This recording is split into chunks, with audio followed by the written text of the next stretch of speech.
Когда мы начинаем развиваться, у нас идет процесс всегда либо конфликт, либо развитие. Это очень четко видно в школе. Когда вы приходите в школу, вы находитесь в коридоре возможностей. Вам все равно приходится или необходимо ходить на уроки. И если вы на них ходите, вы можете быть как отличником, так двоечником, так и обычным троечником или хорошистом. И в зависимости от того, насколько вы будете получать удовольствие от того, что вы делаете, и насколько вы, получая удовольствие, будете получать отличные оценки, вы будете переходить на каждый следующий уровень.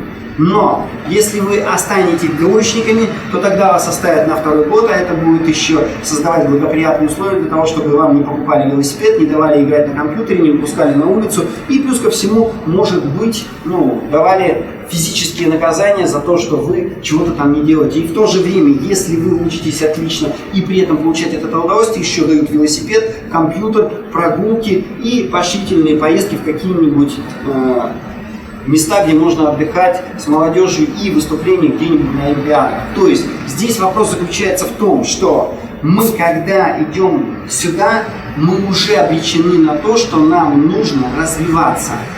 И когда я говорю про состояние счастья, что такое счастье? Это когда вы находитесь в своем хорошем, и ваше хорошее, оно не зависит от окружающего мира, и тогда вы своим внутренним состоянием формируете этот окружающий мир, создавая условия, чтобы он начинал взаимодействовать с вами по тем вибрациям, в которых вы находитесь. Есть это состояние счастья, когда вы независимы от него, а он зависим от вас. А это значит и люди, и события, и ситуации.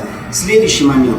Когда мы говорим про удовольствие, удовольствие – это когда вы в унисон с тем, что вы делаете. Заметьте, вы в унисон с тем, что вы делаете.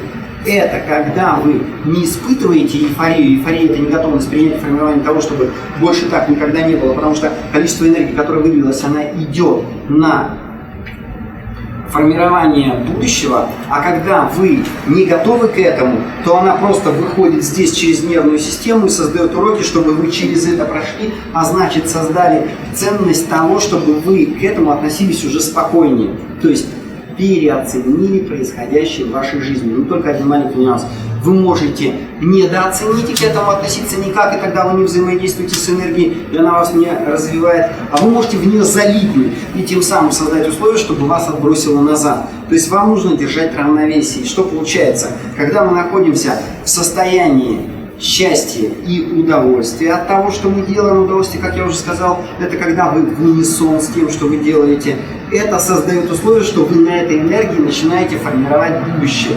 И наша задача, первая, получать удовольствие от того, что есть, и уметь быстро от этого переключаться. И тогда то, что мы получили удовольствие, оно формирует в будущем событие, а так как вы уже знаете, что купив этот телефон, вы собираетесь покупать следующий, а пока вы ездите на этой машине, она вам нравится, но вы будете покупать следующую, и когда это уходит, и это приходит, у вас идет процесс расширения. Только один маленький нюанс. Всегда расширение идет при изменении законов. Если вы развиваетесь линейно, то вы все равно деградируете, хотя вам кажется, что вы развиваетесь. Поэтому, если, к примеру,